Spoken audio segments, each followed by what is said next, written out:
I started my career as a park ranger back in the 1980s. That's when the story takes place.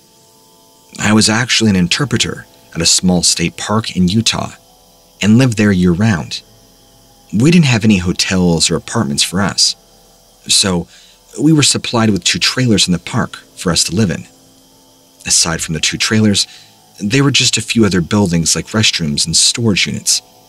I'm not the kind of person that needs a lot of things to be happy, and so, from my standpoint, I was living in the lap of luxury. It was wonderful to wake up in the beauty of the park and go to sleep in the beauty of the park. But this experience skewers that perspective to some degree. I still think the park was a beautiful place, but to this day, there's a part of me that just can't completely relax anymore when I'm in nature. I had a horrible caffeine addiction. I was drinking it at all hours of the day from the time I woke up to the time I went to bed. It was even part of the way that I wound down. I was an anxious mess without it. I had tried herbal teas and other things, but it just wasn't the same. So, towards the end of my day, weather permitting, I sat outside my trailer, spent time with my thoughts and a steaming cup of joe. I shared the trailer with 2 other guys that also served as rangers. The other trailer had only 1 occupant, an older ranger that we affectionately called Sandy. He was a tall and stout gentleman that, despite his name, was very much gray. Sandy was a nickname we gave him when we accidentally saw a picture of him at an open-air concert, long red hair. He wasn't terribly old, but he lived at the pace of music that he listened to. It was easy to think he was older than he was. Sandy didn't care to be outside any more than he had to, just because of mosquitoes. I mean, who doesn't hate them? They seemed to like him, though, for some reason. The rangers that I ruined with were addicted to their TV shows. So, when I sat outside, I pretty much had the outdoors all to myself. One night, I stayed out a little later than usual. I had a lot of things just weighing on my mind concerning my family back home on the East Coast. The last of twilight was bleeding into the sky before there would be total darkness. That's when something happened. To this day, I couldn't really tell you what it was. I was watching the reflection of the sky in my black coffee, looking at the reflections of the birds that came out at night to snap up the insects in the air. As I'm watching, the sky and the light from it started to turn red. The first thing my brain said was that the darkness had only been caused by cloudy conditions, and that there was still some sunlight left. This thought was quickly corrected by the sight of a strange ball of crimson moving across the sky. That was the source of the red light, and it was completely illuminating the sky from one horizon to the next. When you live in the middle of a state park, you have an excellent view of the night sky, and you see all kinds of shooting stars that you normally wouldn't. But that was by far the brightest, biggest, most ominous shooting star I'd ever seen. At least, that's what I believed it was. I mean, what would you explain it as? My note of uncertainty comes from the fact as I watched it pass overhead. I swear that it paused for just a moment directly overhead. It wasn't long at all, just the span of a blink. I chalked it up to my imagination. I waited for something in the news about a record-sized meteorite being found, but no such reports were forthcoming. The following day, all of us rangers had greater or lesser degrees of disorientation with what time it was. One of the guys missed the beginning of his shift. He thought it was evening, even though it was clearly early morning. The other one couldn't quite grasp what time of day it was, even though I probably told him, 5 or 6 times in a row as I was getting ready for my own shift. Me? There wasn't anything wrong with my head. It was my watch that was giving me fits. I had to keep resetting it, even though I know the battery in it was brand new. I have no idea how long he was standing there, but I caught sight of Sandy standing in the wide open window of his trailer. The curtains were pulled back, and the blind was strung all the way up. Thank goodness the window came all the way up to his navel. I mean, it looked like he wasn't wearing a single thing. and that wasn't like him.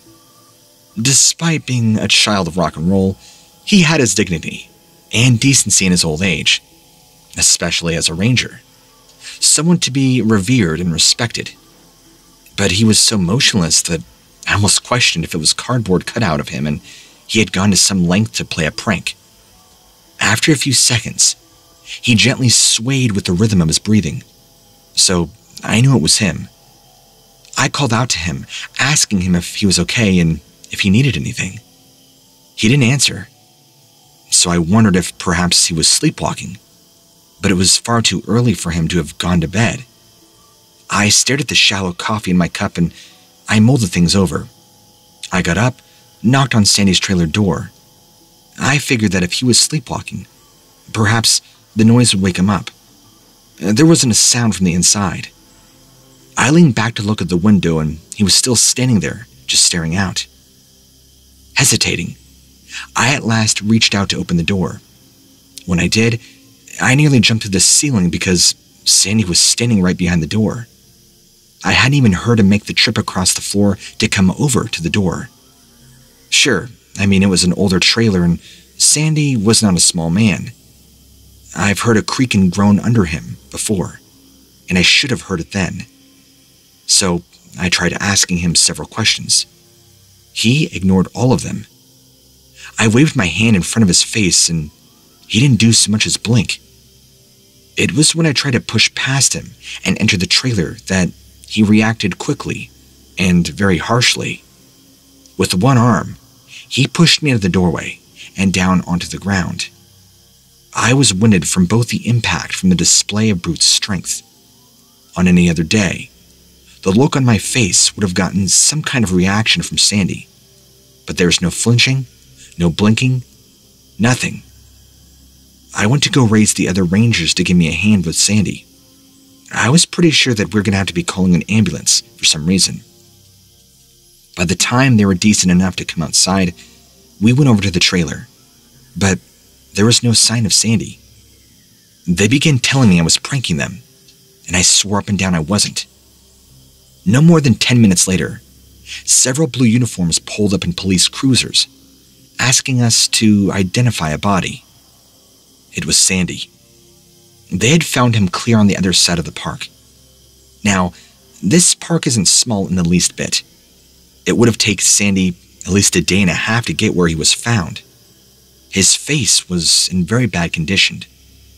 Bruised, cut, but he didn't quite look like he had been mugged. He looked like he had been volunteered for a blindfolded amateur search and practice. And naturally, all of us are questioned and my head was spinning over whether to tell them what I had seen.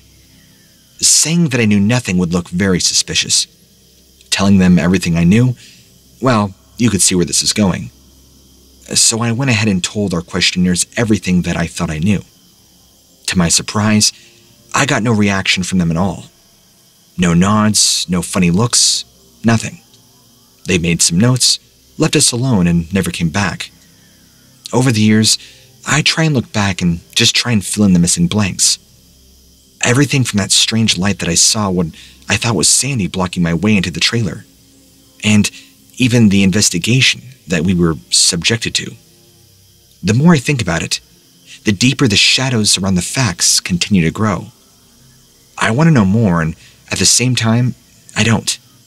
So the next best thing I can do is pass the story on to a show like yours, where I feel like I'm a lot less likely to be considered crazy.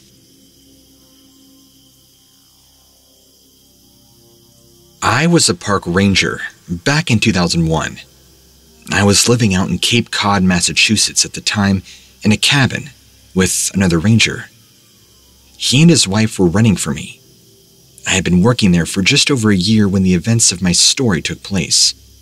One night, around midnight, I woke up for no apparent reason. It was peaceful outside. There hadn't been any loud noises or anything.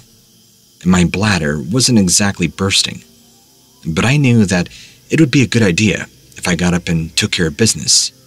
So I got up.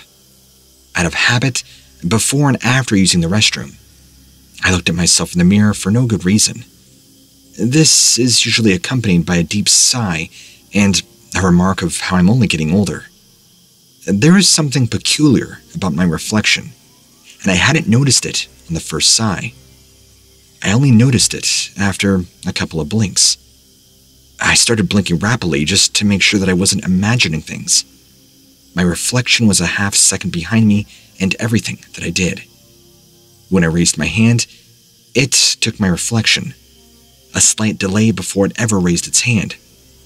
I knew that what I was seeing was physically impossible, and I now became concerned about my mental or physical health. I wondered if what I was seeing was the result of a stroke or something similar. At the edge of all paranoia and reason, I began tapping little rhythms, then halting to see if my reflection would finish the rhythm for me. It continued to mimic me, just like a reflection would, except it was always half a step behind. I ignored it, told myself, you just need to get some sleep. Strangely enough, I lost consciousness pretty much as soon as I hit the pillow. I tested my reflection again in the morning. Same thing. Perfect mimicry of each action. Except there was a slight delay. I asked my cabin mates if they had ever noticed anything unusual about their mirrors recently. The look that they gave me from that question alone told me that it was not in my best interest to tell them what I had experienced. A cursory web search revealed that the phenomena was not a symptom of a stroke. If I was just mentally ill, I would have to take care of it my own terms.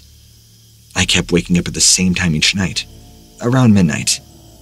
I was terrified to go into the bathroom, but I would anyway.